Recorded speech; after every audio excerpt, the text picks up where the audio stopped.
దేవుడు మనతో మాట్లాడుతున్న మాట ఏమిటంటే, ఇదిగో దేవుడే నాకు సహాయకుడు. ఈ యొక్క వచనాన్ని బట్టి మీ అందరితో నేను మాట్లాడదలిచినటువంటి మాట ఏమిటి అంటే, ఈ లోకంలో ప్రతి ఒక్కరికి ఏదో ఒక సమయంలో ఏదో ఒక రూపాన సహాయము అవసరం. ప్రతి ఒక్కరికి ఏదో ఒక రూపాన ఏదో ఒక సందర్భంలో సహాయము అవసరం. అయితే నేను అంటాను, మనుషుల సహాయాన్ని కోరుకునే కంటే దేవుడి సహాయాన్ని కోరుకోవడం అనేది చాలా ఉత్తమమైన పని. ఈరోజు మనుషుల సహాయాన్ని మనం తీసుకుంటే కనుక ఏదో ఒక రోజు వారు మన గురించి 10 మందిలో నేను పలానా రోజు పలానా వాడి కోసం పలానాది చేశాను అని చెప్పుకునే అవకాశం ఉంటుంది. కానీ దేవుడి సహాయాన్ని కనుక మనము కోరుకుంటే, దేవుని బిడ్డలారా, దేవుడు ఎప్పుడు కూడా మనుషులలాగా మన మీద అలాంటి ఆరోపణలు చెయ్యడు. ఈరోజు నేను చెప్పబోయే మాట ఏమిటంటే, ఇదిగో దేవుడే మీకు సహాయకుడు. ఏమిటి? దేవుడే మీకు సహాయకుడు. దేవుడు మనకు సహాయంగా ఉంటే కలుగు ఆశీర్వాదాలు ఏమిటో కొన్ని మీకు నేను చెబుతాను. దేవుని బిడ్డలారా, దేవుడే గనక మీకు సహాయంగా ఉంటే మీకు ఎలాంటి ఆశీర్వాదాలు కలుగుతాయో కూడా నేను చెబుతాను. 146వ కీర్తన తెరిచిపెట్టండి అందరూ కూడా. ఆ కీర్తనలో నుంచి కొన్ని మాటలు మనం ఈరోజు ధ్యానం చేసుకోబోతూ ఉన్నాం. 146వ కీర్తన తెరిచిపెట్టినట్లయితే దేవుని బిడ్డలారా, అందులో నుంచి కొన్ని మాటలు మనము చదువుకుందాము. ఈరోజు దేవుడు మనకు సహాయంగా ఉంటే మనకు కలిగే ఆశీర్వాదాలు ఏమిటో 146వ కీర్తన 7వ చరణాన్ని మీరు చదవండి. బాధపరచు వారిని ఆయన న్యాయము తీర్చును. దేవునికి మహిమ కలుగును గాక. మొట్టమొదటి మాట ఏమిటంటే, బాధపరచుబడు వారికి ఆయన న్యాయం చేస్తాడు. ఈరోజు దేవుని బిడ్డలారా, దేవుడు మనకు సహాయంగా ఉంటే మన బాధలలో మనకు ఆయన తోడుగా ఉంచాడు. ఈరోజు మనము మన కుటుంబస్తులను బట్టి చాలా బాధలు పడుతూ ఉంటాం. ఏమంటే దేవుని బిడ్డలారా, మనకున్నటువంటి ఆర్థిక పరిస్థితులను బట్టి బాధపడుతూ ఉంటాం. మనకున్నటువంటి అనారోగ్యాన్ని బట్టి బాధపడుతూ ఉంటాం. లేదా చాలామంది భర్తలను బట్టి బాధపడుతూ ఉంటారు, కన్నీరు పెడుతూ ఉంటారు, ఏడుస్తూ ఉంటారు, దుఃఖిస్తూ ఉంటారు. పిల్లలను బట్టి విసిగి వేసారిపోతూ ఉంటారు. దేవుని బిడ్డలారా, అయితే ఈరోజు కనుక నువ్వు దేవుని సహాయం కోరుకుంటే, నువ్వు బాధలలో ఉన్నప్పుడు నీకు ఆయన ఓదార్పునిస్తాడు. అక్కడ రాయబడిన మాట ఏమిటంటే, బాధపడు వారికి ఆయన న్యాయము చేస్తాడు. ఈరోజు నువ్వు బాధలో ఉన్నప్పుడు, నువ్వు వేదంలో ఉన్నప్పుడు నీ కట్టుకున్న భర్త నిన్ను పలకరించకపోవచ్చు, నీ బాధల గురించి ఆరా తీయకపోవచ్చు, నీ పుట్టినటువంటి బిడ్డలే కానివ్వండి, నీ బంధువులు, నీ శ్రేయోభిలాషులు, లేదా ఇతరత్ర బంధు జనాంగము, నీ స్నేహితులు, ఇరుగు పొరుగు వారు ఎవరు కూడా నేను ఆదరించకపోవచ్చు, నేను ఓదార్చకపోవచ్చు. కానీ ఈరోజు కనుక మీరు ఆలోచన చేసినట్లయితే, యేసయ్యని మీరు సహాయకుడిగా పెట్టుకుంటే, మీరు ఏ బాధలో ఉన్నా కూడా ఆ బాధను బట్టి మీ బాధలను తీర్చగలిగిన దేవుడు నా యేసయ్య. మనుషుల సహాయం కోరుకోవద్దు. బాధ కలగగానే మనం మనుషుల దగ్గరికి వెళ్ళి మన గోడంతా చెప్పుకుంటూ ఉంటాం. ఏమిటి దేవుని బిడ్డలారా, మనము బాధ కలిగినప్పుడు మనుషుల దగ్గరికి పోయే కంటే దేవుడి దగ్గరికి రావడం చాలా ఉత్తమమైన పని.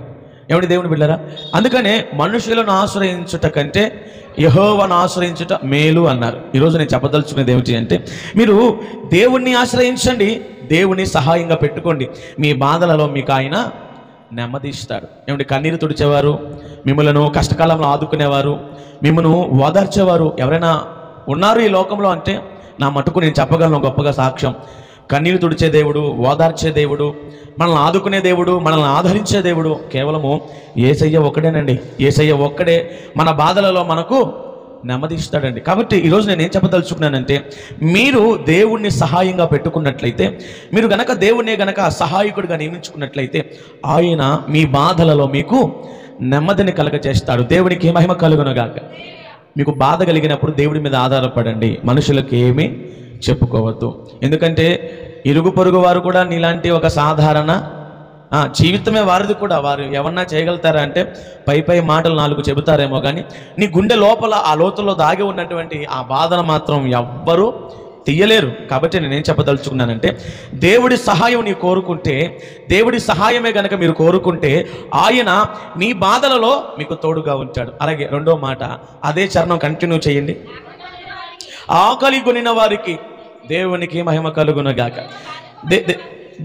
దేవుని బిడ్డలారా, ఈరోజు కనుక ఇది మీరు ఆలోచన చేస్తే ఆకలి కొనిన వారికి ఆహారం పెట్టే దేవుడు యేసయ్య.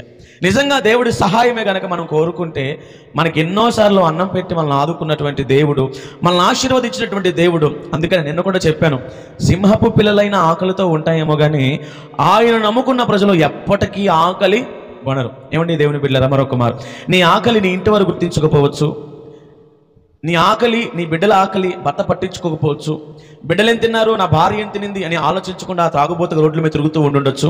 నువ్వు గనక దేవుడి సహాయం కోరుకుంటే ఏదో ఒక రూపాన నీకు అంత అన్నం పెట్టగలడు నా యేసయ్య. దేవునికి మహిమ కలుగునగాక. ఈరోజు ఈ మాటలు ఎందుకు చెబుతున్నానో తెలుసా? దేవుని సహాయం కోరుకోండి. దేవుని సహాయం ఎప్పుడైతే మీరు కోరుకుంటారో, దేవుని సహాయం ఎప్పుడైతే మీరు కోరుకొని దేవా నాకు సహాయం చెయ్యి అని నువ్వు అడుగుతావో, అప్పుడు తప్పకుండా నీ ఆకలి ఆయన తీరుస్తాడు. ఎన్నో మార్లు మా సేవ జీవితంలో మాకు కూడా ఆకలి దినాలు, ఆకలి బాధలు, ఏమంటే దేవుని బిడ్డలారా, ఎన్నో ప్రతికూల పరిస్థితులు, కానీ వాటన్నిటి నుంచి ఎవరు మమ్మల్ని విడిపించారు అంటే ఆ దేవుడే విడిపించాడు. ఈరోజు రెండో మాట ఏమిటంటే, నువ్వు దేవుని సహాయం కోరుకుంటే దేవుని బిడ్డలారా, నీవు ఆకలి కొనిన సమయాల్లో నీకు ఆహారం పెట్టి నీకు నీ కుటుంబానికి నెమ్మదిస్తాడు. నేనేమంటానంటే, నువ్వు దేవుడి సహాయం కోరుకో. Praise the Lord. నువ్వు దేవుని సహాయం కోరుకో. పిల్లలతో వద్దు, వాళ్ళని వదిలి ఆడుకుంటారు. వాక్యం వినండి, ఈ వాక్యం అందరికీ ఉపయోగపడుద్ది. దేవుని బిడ్డలారా, ఈ రాత్రి కాల వేళ రెండో మాట ఏమిటంటే, ఆకలి కొనిన వారికి ఆయన ఆహారం దయచేస్తాడు. కుటుంబంలో భర్త కూడా ఒక్కొక్కసారి భార్యను తిన్నావా అని అడగడు, బిడ్డల గురించి పట్టించుకోడు. ఏమిటి దేవుని బిడ్డలు, నాకు తెలుసా బాధ. మా తండ్రి గారు చనిపోయినటువంటి ఆ దినాలలో, మా వద్ద ₹1 కూడా లేనటువంటి ఆ రోజులలో మా చుట్టూ మా కుటుంబ సభ్యులు ఎందరెందరో బాగా స్థిరపడినటువంటి కుటుంబాలే, కానీ ఎవరు కూడా గుమ్మం ఛాయలకు వచ్చి తిన్నారా పిల్లలు ఏమిటి అని ఎప్పుడూ కూడా వాళ్ళు ఆలోచించినటువంటి పట్టాన పోలేదు. కానీ నా దేవుడు మాత్రం నన్ను, నా కుటుంబాన్ని ఆ వయసు నుంచే, నేను చిన్నపిల్లవాడిగా ఉన్నప్పటి నుంచే ప్రభు నన్ను పోషించుకుంటూ ఎక్కడ కూడా మాకు ఏ విషయంలో కూడా లోటు చేయకుండా ఏదో ఒక రూపన మాకు సహాయం చేస్తూ వచ్చాడు. ఏమంటే దేవుని బిడ్డలారా, ఈరోజు నేను ఒకటే చెప్తాను, మీరు దేవుణ్ణి సహాయంగా పెట్టుకోండి. ఏమంటే దేవుని బిడ్డలారా, ఎవరిని సహాయంగా పెట్టుకోవాలి? దేవుణ్ణి సహాయంగా పెట్టుకోండి, దేవుడు మీకు సహాయం చేస్తాడు. మూడో మాట ఏమిటంటే, అదే 7 చదువుకుంటారండి. యెహోవా బంధింపబడిన వారిని విడుదల చేస్తాడు. మూడో మాట ఏమిటంటే, నువ్వు దేవుని సహాయం కోరుకుంటే బంధింపబడిన నీ భర్త ఏ బంధకాలతో బంధింపబడ్డాడు? త్రాగుబోతుతనముతో బంధింపబడ్డాడు. బంధింపబడిన నీ బిడ్డలు స్నేహాలు, తిరుగుల్లో, ఇతరత్ర వ్యవహారాలు. ఏమిటి దేవుని బిడ్డలారా, ఇలా సాతాను ఎన్నో బంధకాలలో మన కుటుంబ సభ్యులను నిలబెట్టేశాడు. ఏమిటి దేవుని బిడ్డలారా, సాతానుగాడు ఎన్నెన్నో బంధాలు మనకు, మన కుటుంబాలకు బిగించి వేశాడు. అయితే నువ్వు దేవుని సహాయం కనుక కోరుకుంటే ఆ బంధకాలన్నిటి నుంచి కూడా నీకు దేవుడు విడుదలిస్తాడు. Praise the lord. ఈ వాక్యం అర్థమవుతూ ఉందా? ఈరోజు మన వాక్యాంశం ఏమిటి అంటే, నువ్వు గనక దేవుని సహాయం కోరుకుంటే నీకు, నీ కుటుంబానికి ఆయన విడుదల ప్రసాదిస్తాడు. ఎవరు కూడా మార్చలేనటువంటి నీ జీవితాన్ని ఆయన మార్చి చూపిస్తాడు. బంధింపబడిన వారిని విడుదల చేసే దేవుడు నా దేవుడు. ఎక్కడ బంధింపబడిపోయి ఉన్నాడో నీ భర్త, ఎక్కడ బంధింపబడిపోయి ఉన్నారో నీ బిడ్డలు, నీ ఆరోగ్యం బంధింపబడిందేమో, నీ ఆర్థిక పరిస్థితులు బంధింపబడ్డాయేమో, నీ కుటుంబంలో ఉన్నటువంటి ప్రతిదీ కూడా బంధింపబడినటువంటి పరిస్థితుల మధ్యలో ఉండిపోయిందేమో, ఒక్కటి గుర్తుపెట్టుకో, దేవుని సహాయాన్ని నువ్వు కోరుకో, తప్పకుండా నువ్వు విడుదల పొందుకుంటావు. దేవునికి మహిమ కలుగును గాక. విడుదల కావాలి అంటే దేవుని సహాయం తప్పనిసరి. విడుదల కావాలి అంటే దేవుని సహాయము తప్పనిసరి.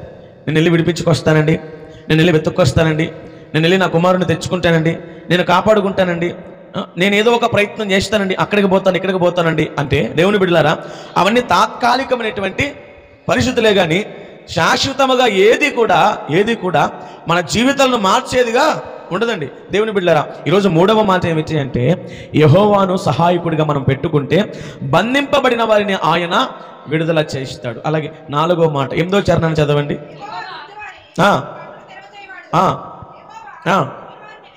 దేవునికి మహిమ కలుగును గాక. దేవుని బిడ్డలారా, మన మూడో మాట ఏమిటంటే, ఆయన కృంగిన వారిని లేవనెత్తుతాడు, గుడ్డి వారి కన్నులు తెరుస్తాడు. ఈరోజు దేవుని బిడ్డలారా, ఈ మాటలన్నీ కూడా మీరు వింటూ ఉన్నప్పుడు విశ్వాసం కలిగి జీవించండి. మీరు దేవుని మీద ఆధారపడండి.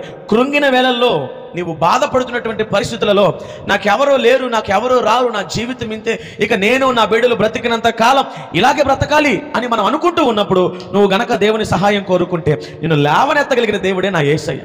యేసయ్యలో ఉన్న గొప్పతనం ఏది? ఆయన మాట్లాడుతున్నాడు ఈరోజు, నువ్వు నా సహాయం కోరుకుంటే బాధపడే నీకు, ఆకలి కొనిన నీకు, బంధింపబడిన నీకు, కృంగిన నీకు నేను సహాయంగా ఉండి నీ జీవితాన్ని పైకి లేపుతాను అంటున్నాడు. నీ జీవితాన్ని పైకి లేపుతాను అంటున్నాడు. ఈ మాటలన్నీ మీరు మనసున పెట్టండి. ఈ మాటలన్నీ మీరు మనసున పెట్టండి. దేవుని బిడ్డలారా, మన దేవుడు గొప్పతనం మీరు ఆలోచించండి. దేవుడు ఎవరికైనా సహాయకుడుగా ఉంటే వారి పరిస్థితులన్నీ కూడా ఇట్టే మారిపోతాయి. దేవుని బిడ్డలారా, మరొక మాట చూపిస్తాను. ఆ మాట కూడా మీరు మనసున పెట్టండి. 46:9 చదవండి.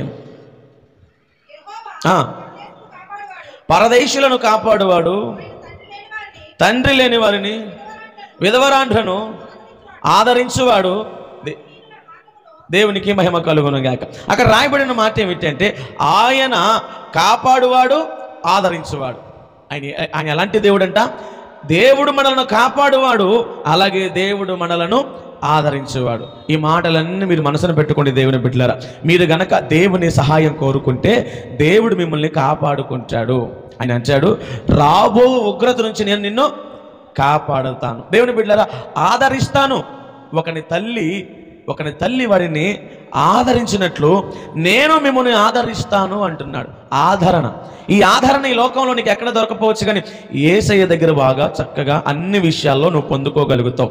ఈరోజు ఈ వాక్యం యొక్క సారాంశం ఏమిటి అంటే, మనము దేవుని సహాయం కోరుకుంటే ఇదిగో ఆ ఆశీర్వాదాలన్నీ కూడా మనము కన్నులారా నువ్వు ఆదరించబడతావు, నువ్వు కాపాడబడతావు, నీకు న్యాయం జరుగుతుంది.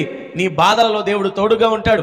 కృంగిన వారిని లేవనెత్తుతాడు, నీ ఆకలి తీరుస్తాడు, నిన్ను హక్కున చేర్చుకుంటాడు, నిన్ను ప్రేమిస్తున్నాడు, నీ అవసరతలన్నీ తీరుస్తూ ఉన్నాడు. నా దేవుని యొక్క గొప్పతనం. బైబిల్ గ్రంథమంతా చూడండి. బైబిల్ గ్రంథమంతా భక్తుల జీవితాలను మీరు ఆలోచించండి. ఎందరెందరో వారు బాధలలో ఉన్నప్పుడు వారు ఏం చేశారు? నేను బాధలలో ఉన్నప్పుడు నేను నా దేవునికి మొరపెట్టుకున్నాను. నేను కృంగిన సమయాల్లో నా యేసయ్యకు నేను మొరపెట్టుకున్నాను. నాకు నా జీవితం పాడైపోయింది అని అనుకున్నప్పుడు నా దేవుని మీద నేను ఆధారపడ్డాను. ఆయన నా జీవితాన్ని వెలిగించాడు, ఆయన నా జీవితాన్ని కాపాడాడు, నా జీవితాన్ని ఆయన రక్షించాడు, నా ప్రతి అవసరత కూడా ఆయన తీర్చాడు. ఈరోజు ఈ మాటలు వింటున్న మీకు అర్థం కావాల్సిన విషయం ఏమిటి అంటే, జీవితాలు మారి మధురముగా ఉండాలి అంటే, మారవంటి అనుభవాలు, చేదైన జ్ఞాపకాలు ఇదిగో మధురముగా, తీపి స్మృతులుగా, ఆ మధుర స్మృతులుగా చక్కగా సంతోష సంబరాలతో నింపబడాలి అంటే నీకు ఒక్కటే దారి ఉంది. ఆ దారి ఎవరో కాదు, యేసయ్య. ఈరోజు నీ కుటుంబం మారాలంటే నీకు ఒక్కటే దారి, యేసయ్య మీద ఆధారపడు. ఎలాంటి వారినైనా సరే మార్చగల సమర్థుడు నా యేసయ్య. తప్పకుండా మారుస్తాడు. ఎలాంటి వారినైనా సరే తప్పకుండా మార్చగలిగినటువంటి శక్తి కలిగిన వాడు నా యేసయ్య. ఆయనకు అసాధ్యమైనదంటూ ఏది? ఆయన అంటాడు, నాకు అసాధ్యమైనదంటే ఏదైనా ఉన్నదా? దేవుని బిడ్డలారా, నాకు అసాధ్యమైనది చూస్తూ దేవుని వాక్యం, నాకు అసాధ్యమైనదంటే ఏదైనా ఉన్నదా అని అడుగుతున్నాడు. ఏమంటే దేవుని బిడ్డలారా, ఇప్పుడు ఈ మాటను బట్టి నీకు చెప్తున్నాను, నీ జీవితంలో నీకు వచ్చిన కష్టాన్ని బట్టి నువ్వు కృంగిపోతూ కుమిలిపోతూ ఉండే కంటే నీవు దేవుని మీద ఆధారపడితే నీ లైఫ్ స్టైల్ మొత్తాన్ని మార్చగల సమర్థుడు. ఏమండి, ఇంట్లో ఏడుస్తూ కూర్చుంటేనో, బాధపడుతూ కూర్చుంటేనో, లేకపోతే ఇంకా ఏదేదో ఆలోచన పెట్టుకొని నీ జీవితాన్ని నువ్వు పాడు చేసుకుంటేనో దేవుడి మీద ఆధారపడితే ఆ బ్రతుకు ఎంత ఆశీర్వాదకరంగా ఉంటుందో ఆలోచించండి. దేవుని బిడ్డలు, మనం ఎప్పుడు కూడా దేవుడి మీద ఆధారపడాలి, దేవుడి మీద మన మనసు ఆంచుకోవాలి. దేవుని బిడ్డలారా, ఈరోజు ఈ ప్రత్యేకమైనటువంటి సమయంలో మనము దేవునికి మన హృదయాల్లో చోటు ఇవ్వాలి. తప్పకుండా దేవుడు మనకు సాయం చేస్తాడండి, తప్పకుండా దేవుడు మనల్ని ఆదరిస్తాడండి, తప్పకుండా మన పక్షాన దేవుడు పోరాడతాడండి. ఆయన అంటాడు, నాకు అసాధ్యమైనది ఏది? నేను సర్వశక్తిమంతుడును. ఆయన ఉన్నవి లేనట్టుగా లేనివి ఉన్నట్టుగా పిలవగల శక్తిమంతుడు, సమర్థుడు. ఈరోజు ఒకటే చెబుతున్నా, దేవుడే గనక నీకు సహాయకుడైతే ఈ పైన ఆశీర్వాదాలన్నీ నువ్వు పొందుకుంటావు, ఈ ఆశీర్వాదాలన్నీ నువ్వు పొందుకుంటావు. కాబట్టి వాళ్ళ నుంచి నువ్వు ఎవరి సహాయం కోరుకుంటావు? దేవుని సహాయం కోరుకోండి. నువ్వు మనుషుల సహాయం, నేను ఈ సంఘానికి వచ్చినప్పటి నుంచి మీకు చెప్పే మాట ఏమిటి అంటే, మీరు ఏదన్నా మీకు ఏదైనా కావాలి అంటే, మీరు ఏదైనా పొందుకోవాలి అంటే ఆయన తప్ప మరొక దారి, మరొక మార్గం లేదు. మీరు దేవుని సహాయం కోరుకోండి, మనుషుల సహాయం కోరుకోవద్దు. కాబట్టి నేను చెప్పేది ఒకటే, ఈ రోజు నుంచి మీరు బాగా ప్రార్థన చేసుకోండి. ఇంటి దగ్గర ఉన్నప్పుడు బలంగా ప్రార్థన విజ్ఞాపన దేవునికి కనిపెట్టుకుని ఉండండి. మందిరాలకు వెళ్ళండి, ప్రార్థన చేసుకోండి, సహవాసంలో నిలబడండి, సేవకులతో చెప్పి ప్రార్థనలు చేయించుకోండి. మీరు మనుషులకు చెప్పేదేదో దేవునికి చెప్పండి. ఆ దేవుడు తప్పకుండా మీ కుటుంబాల్లో గొప్ప గొప్ప కార్యాలు జరిగించి మిమ్మల్ని, మీ కుటుంబాలని ఒక ఉన్నతమైన స్థాయిలో నిలబెడతాడు. ఈరోజు మన ధ్యానాంశం ఏమిటంటే, దేవుడే నాకు సహాయకుడు, దేవుడే నాకు సహాయకుడు. కాబట్టి ఈరోజు నుంచి మీరందరూ ఎవరి సహాయం కోరుకోవాలి? దేవుని సహాయం కోరుకోండి. దేవుని సహాయం కోరుకుంటే ఆయన మీకు తప్పకుండా మేలు చేస్తాడు. దేవుని సహాయం కోరుకుంటే ఆయన తప్పకుండా మిమ్మల్ని ఆదరిస్తాడు. కాబట్టి ఈ నా మాటలు ముగిస్తున్నాను. ఈ చెప్పబడినటువంటి వాక్యము, విత్తబడినటువంటి వాక్యము మీ వినికిడిలో ఫలించునుగాక. ఆమేన్. రైస్